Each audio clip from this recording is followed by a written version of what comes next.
Аялдардын ислам дининдеги орду же ислам дини аялдарга кандай мамиле кылат деген теманы улантсак, Куранда мындай деген аят бар. Эгер силер жетимдерге үйлөнүп алып, адилеттик кылуудан корксоңор, анда өзүңөргө жаккан башка аялдардан экөөнө, үчөөнө жана төртөөнө үйлөнө бергиле. Эгер адилеттик болот деп корксоңор, анда бирөөнө гана. Же болбосо кол астыңардагылар менен чектелгиле. Бул зулумду кылбооңорго жакыныраак. 4-сүрө 3 аят. Бул аятка ылайык ислам дини Куранда ушундай көрсөтмө берип атат. Экөөнө, үчөөнө жана төртөөнө үйлөнө берсеңер болот деп.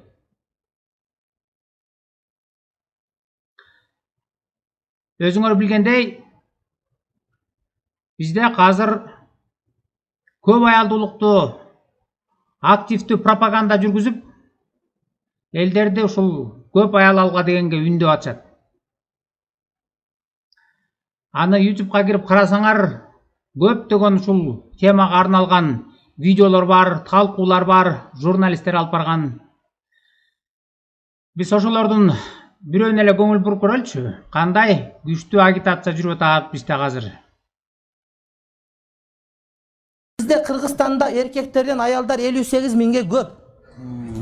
58 min ayaldın eri yok. Erge tiyeniz je Kıtayga tiyiş gerek, je eri yok yaşaş gerek, je ikinci ayal olup tiyiş gerek. Oşun için yok degen 58 min erge ikinci ayal alış gerek. Emi bizden başımızdan da bu tüyü salıngan. Bırak iştevege mıyzam, da iştevege mıyzamlar bulut. Ekinci ayal algan günü ödegen mıyzam var, sottolat degen mıyzam var, bırak bizde mına Mıktıbek Arslanbek'in ekinci ayalı var, Özbek Hacı'nın ekinci ayalı var, Ketken Bakiyev'in ekinci ayalı, Aytmatov Ramatılık'ın ekinci ayalı, ayalı var ele. Tursunbay Bakirul'un deyim maşallah anıkın nisap tolturgan. Elhamdülillah. Oşun için azamatlar alış gerek. Bırak ala turgan adam erkek boluş gerek. Ekinci ayalı alıp durup, bana birinci ayalı kattı üy deverse korkup getirip durup, yupka gireye kaç oy talak beri turgan bolboş gerek. Uşu ek ayaldın başın koşup, oşulordu karayıp turgan, sözüne çıdayıp turgan bolup, Katınga tengelip katın bolbo erkek boydan kala turgan bolsa oşol alsın. Bolbosa moga bir katın aşıkça bolat. Oşo bir katın etegen sılap uşintip tuflisini açıp jüre beriş gerek. Ben aytam deputat bolo turgandar eki ayal almayçı deputat bolboş gerek dep aytam da. Eki ayaldı adiletli karap ekönün kursagın toyguz alsa anan biröөнүн kursagın toyguz alat da. A bizde hazır okat ötpöy kalganda deputat bolgusu edi. Nege oңой okat bar dep. Sen özün kursağın tüzük toyguzup, eki katın kursağın toyguzup, mına oşulor tegiz karaya alsan, demek elin işin kıla alasın, bolbosam iş kıla albaysın sen. Ministri bol oturganda 3 katını alış gerek söz türdü. Ana ministri boluş gerek, bolbosam sen jarabaysın deş gerek. Padışa boluş 4 kayal alış gerek. 4 ayal alıp, 4 kayjur tegiz karap, 4 obustun boluş gerek, dışında hiç tatbayt beyak kaçı. Anan adiletli bolsa, sen jaraysın deyimiz. Anan bir katındı başkar albagan, bizde başkarsa katın gelip başkarıp olganda gördük bardığımız. Жерде өзүңөр көрүп аткандай, көп аялдуулукту күчтүү пропаганда кылып атат. Эки аялың болмоюнча депутат болбойсуң. 3 аялың болбоюнча министр болбош керек. Ал эми президент болуш үчүн сөзсүз 4 алышың керек деген идеология ошол көп аялдуулукту момунча элдин аң сезимине сиңирип атат. Ал интернет аркылуу дагы адамдардын аң сезимине сиңип тарап, ушул туура экен деп атат да. Бирок ошол көп аял алгандар кандай жашап атат? Ошол чын эле адамдарга бакыттап келип атабы же тескерисинче кайгы, көйгөй, муң зарап келип атабы? Аны өзүңөр деле айлана чөйрөңөрдөн 2 аял алгандардыкын көрүп атсаңар керек, аялдарын да көрүп, үй бүлөсүн да көрүп, ал жөнүндө массалык маалымат каражаттарынан дагы чагылдырып бергенге аракет кылып атышат. Biz hazır ошолордун бирине көңүл буруп көрөлүчү.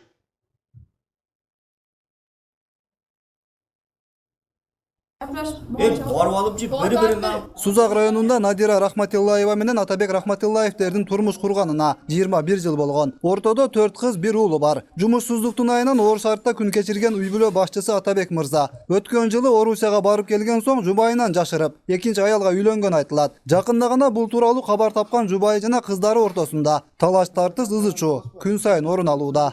Жаллабаттан чатты өзүнүн сантиметр чатты хотун алыптыр. Жаллабаттан өзүнүн 8 жаш уулу аялга үйлөнүп алыптыр. Муну билгенибизден бери үйдө тынчтык жок. Уул кыздарын да мени да карабай койгон. Иштеп тапкан акчасын да бизге алып келбейт. Экинчи аялына алып барып берет. Кыздарын да мени да токмоктоп жатат. Бир кызым өз жанын кыямын деп дары ичип алды эле. Араңдан өмүрүн сактап калдык. Хали кызым өзүн өзү үрөнөм болду. Hech qancha yashaganman, ozgina yashab Rossiyaga ketganman. Kelganimdan keyin shu qilib o'zi. Экинчи аялга жашыруун түрдө үйлөнгөн деген айыптоону Атабек Рахматиллаев да моюндайт. Бул иши мыйзамсыз экенин да жакшы билет. Эми бул аракетине өкүнүп жатканын айтуу менен экинчи аялы менен кайра ажырашаарын билдирет. Ой, болгону ушундай. Эми болду, башка кылмайман, маш айланмай жашайман. Hech qanday boshqa u yoqqa bu yoqqa bormayman men. Качан үйлөнгөнүңүз ага?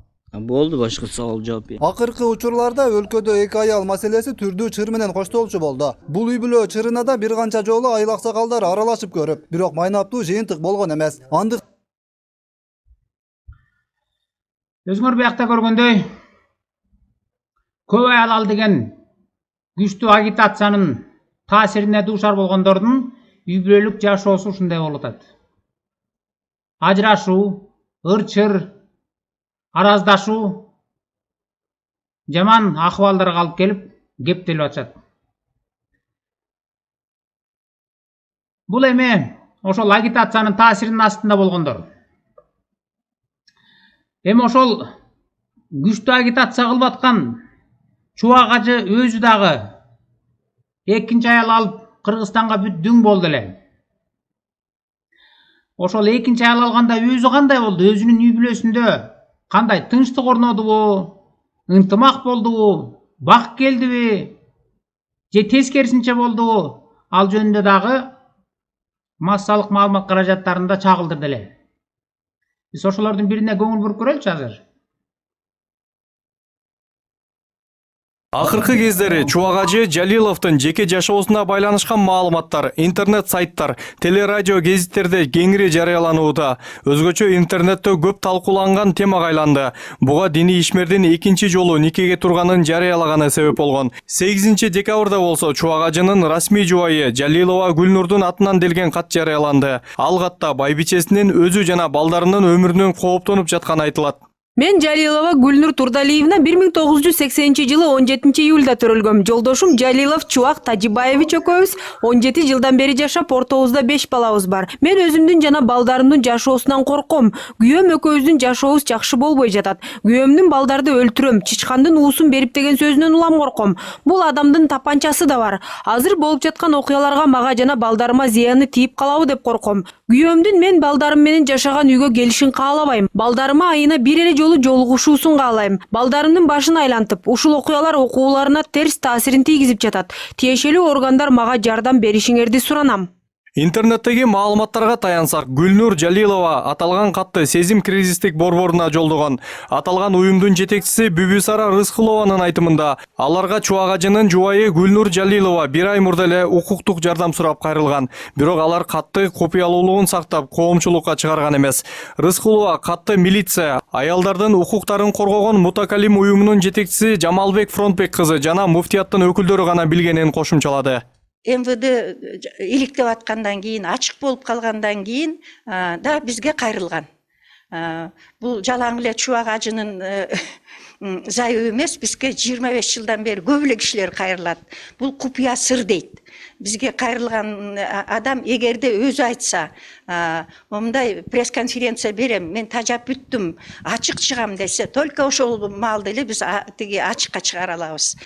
Билбейм, дагы ким жарыя кылды, биз айтабыз, биз ошол эле күнү жардам сурап кичине мындай кат жолдоп туруп ошол тиги чубак ажынын зайыбынын бизге жазган арызын МВДга жолдогонбуз да. Ал арада аталган арыз боюнча милиция тарабынан териштирүү башталганы белгилүү болду. Бишкек шаардык ички иштер башкармалыгынын өкүлдөрүнүн айтымында Гүлнур Жалилова кат өз колу менен жазылганын тастыктап, милицияга да арыз жазган.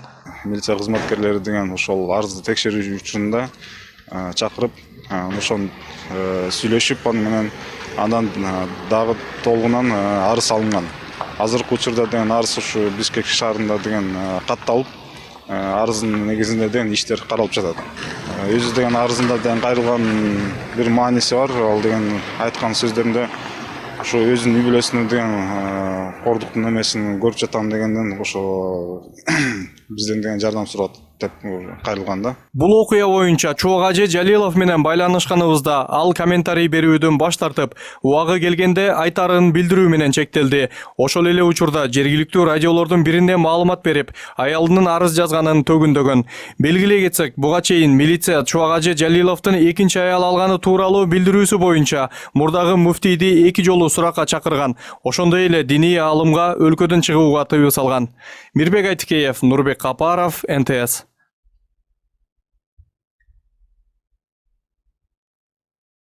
Видеодон көргөндөй көп аял алгыла деп агитация жүргүзгөн аалымдардын өздөрүнүн жашоосу экинчи аял алганда өздөрүнүн жашоосунда үйүндө тынчтык жок. Үй бүлөдө арыздашуу, нааразылашуу күчөп атат. Библияда Иса Теңир мындай деген: эгерде сокурду жетелесе, экөө тең аңгекке түшөт дейт. Муну менен физически көзү ажиз адамдарды эмес, руханий көзү азиздер, руханий көзү көрбөгөн адамдар, динчилдерге келтирип айтылган сөз болгон. Өздөрү жакшы билбейт, 2 аял 3 аял алганда үйдүн ичинде кандай деген чыр болот, кандай жаман кесепеттер болорун өздөрү жакшы билбейт. Анан элдерди ошол жака активдүү агитация жүргүзүп, элдерди ошол аңгектигөстөй сүйрөйт. Ал эмес өздөрү экини алганда гана көргөзбөдү, өзүнүн жашоосунда кандай болуп атат, 2 аял алгандардын жашоосу кандай. Үйүндө тынчтык жок, араздашуу, нааразылашуу, милицияга берип арыздашуу. Ушунун өзү эле көргөзүп турат да, бул деген туура эмес экендигин.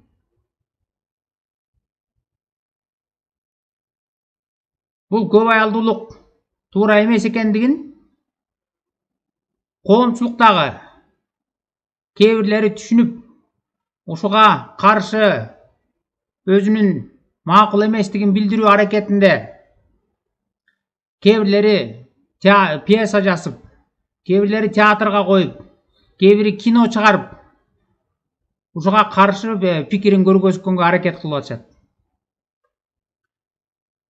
Биз ошолордун бирөөнө көңүл буруп көрөлүчү азыр.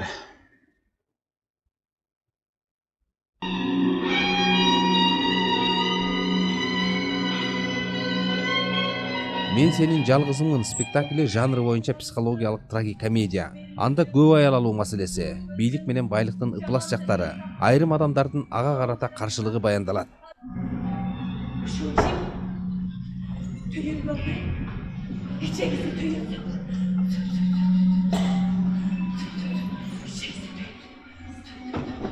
Спектаклде көп аял алууну жактаган каармандын өз жеке кызыкчылыгы бар.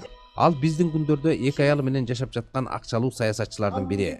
Анын жубайы Дакинин мындай турмуштан улам 1000 рет түйшөлгөн, кемсинген, өксүгөн жайы бар. Канат арзыма туттум, аялым деген. Üzülüp üzülbөгөн атылар билемин да. Мен Айнек! Кудай тойып биттим. Ушунчалык көзүм күйүп, көңүлүм деңдеп, көксөп жүрчеткен өзүмдүрүймө. Сахнада өзүнүн материалдык жактан толук камсыз, бакубат жыргалчылыкка байланып, депутат күйөөсүнүн эркине аргасыз баш ийген үй бүлөлүк баалуулуктарды, ыйык махабат сезимин жеңил көңүл ачууга алмаштырган эрксиз аялдын образы Дакинин жашоосу аркылуу сүрөттөлгөн. Эми ушул роль жөнүндө кыскараак айтып кетсем, бул өзүнчө бул депутат өзүнчө эгоист. Анын үстүнө ошол өзүнүн аялын ошого көндүргөн экинчи аял алууга. Анан кийин ал аялы макул болсо, эми кийинки баягы сессиянын жүрүшүндө көп аял алуу тууралуу да маселе козголуп атат. Эми улам тепкич менен көтөрүлүп атат да. Эми ошодон баягы кошунасынын ушундай жүргөн эмесинен аркы кошунасы дагы баягы сыныктан башканын баары жугуштуу дейт. Аркы кошунасы да өзүнүн күйөөсүн кызганып, анан ошодон ушул проблема чыгып кетет да. Баягы кызганыч, ортодо сүйүү. Экинин бири эмне деген чоң маселелер канатсыз чечилбейт.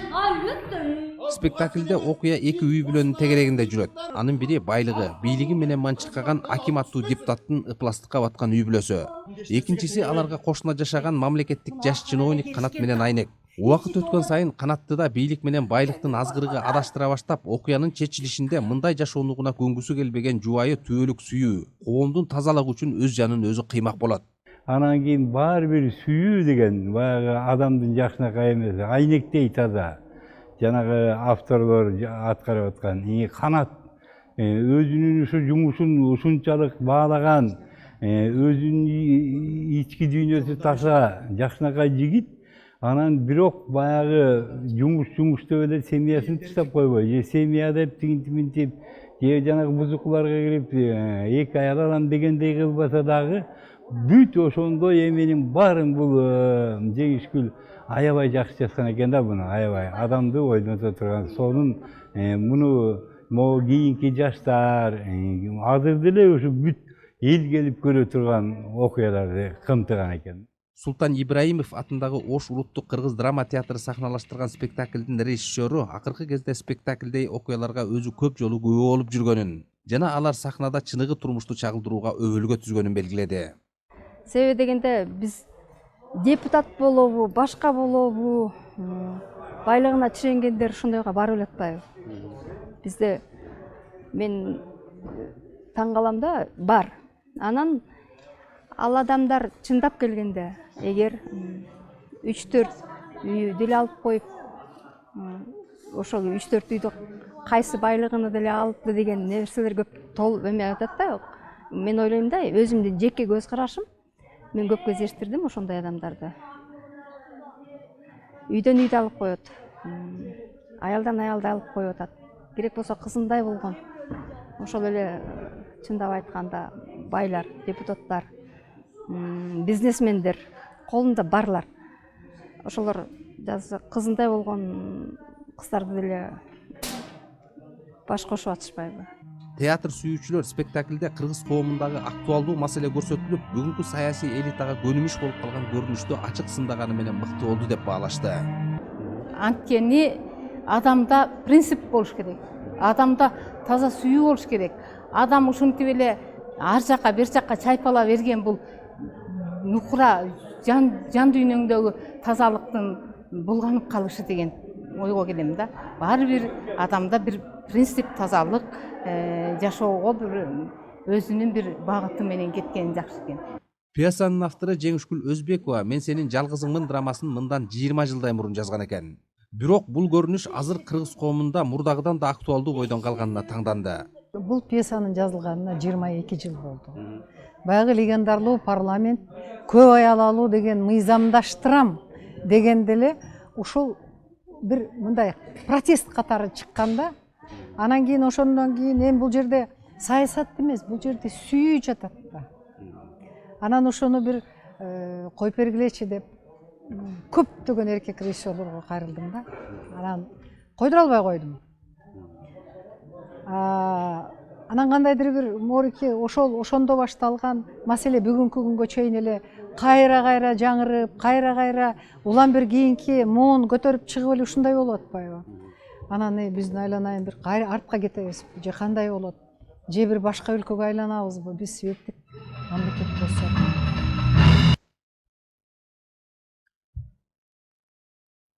Бул видеодо көргөзүлгөндөй коомчулук дагы, анын ичинен маданият кызматкерлери дагы пьеса жазып, аны театрлаштырып, элге жеткирип, ошол аркылуу элдин аң сезимин бир ойготуп, бул туура эмес экендигин көргөзүп, ошол аркылуу өзүнүн каршылыгын билдиргенге аракет кылып атышат. Көбүнчөсү ушундай окуяларда алар аалымдарды күнөөлөшөт, кээ бирлери ушундай көп аялдуулукту пропаганда кыласыңар деп. Өзүңөр бул пьесада көргөндөй, кээ бирлери депутаттарды, чиновниктерди күнөөлөйт, колунда бар адамдар ушинтип байлыгына чиренип алып атат деп. Бирок көйгөйдүн баарысы ал депутаттарда, чиновниктерде же аалымдарда эмес. Көйгөйдүн баары могу жерде жатпайбы? Мына Куран 4-сүрө 3-аят. Ушул жерде жатпайбы көйгөй? Анткени алар деген ушуну мына туура, мына Аллах атайын ушундай бизге аят түшүргөн. Бул ислам дини уруксаат берет, алса болот, бул туура, кадыр эсе көрүнүш деген пропаганда үгүт ошол элдердин аң сезимине сиңип, анан ошондой көп аялдуулук күчөп атат да. Чиновниктерди, депутаттарды, аалымдарды күнөөлөгөн бул ал жөнүкөй эле сабагы да. Ошондуктан улам бир муун келген сайын эле жаңы көтөрүп чыгара берет. Эң биринчи легендарный парламент деген көтөрүп чыгар менен эле ал жерден дагы каршы болуп атып басылды эле. Бир аз убакыт өткөндөн кайра жаңы муун чыгат, анан кайра жаңы чыгат. Анткени алардын баарысы тең сабактары. Өзөгү могу жерде жатат да, мына. Могу 4-сүрө 3-аятта жатпайбы? Өзөгү Куранда, ислам дининде. Ал айтып атпайбы? Мына экөөнө, үчөөнө жана төртөөнө үйлөнө бергиле деп атпайбы? Ошондуктан эгерде бул чын эле коомду бузат, үй бүлөнү бузат, бул туура эмес десе, анда могу өзөгү менен күрөшүш керек. Куранда жазылган аят ислам дини менен. Ислам дини биякта болуп, адамдар ушул аң сезими ушул идеологияга сиңип, анан ушул эреже менен жашай берген сайын көп аялдуулук күчөй берет. Коомдо көйгөй, үй бүлөдө ажырашуулар, ырчыр, келишпестиктер күчөй берет. Ошондуктан сабагы менен күрөшпөй, могул өзөгү менен күрөшүш керек. Мына, өзөгү бул жерде жатат. Көңүлүбүздү бардыгыбыз ушул өзөгүнө буралчы. Сабагына эмес, эгер чын эле көп аялдуулук биздин коомго зыян алып келген нерсе, жат көрүнүш, бул бизге туура келбейт, биз буга каршыбыз дегендер, анда мындай акылга салып көрүп туруп, могу өзөгү менен күрөшкүлөчү. Өзөгү бул жерде жатпайбы мына? Сабагы менен күрөшүүнүн кандай кажети бар? Бир жыл ал сабагын кыркып койсоң, экинчи жылы кайра өсүп чыгат. 10 жылдан кийин кайра дагы өсүп чыгат, андан да башкасы, жаңысы. Ошондуктан могул өзөгү менен күрөшүү керек.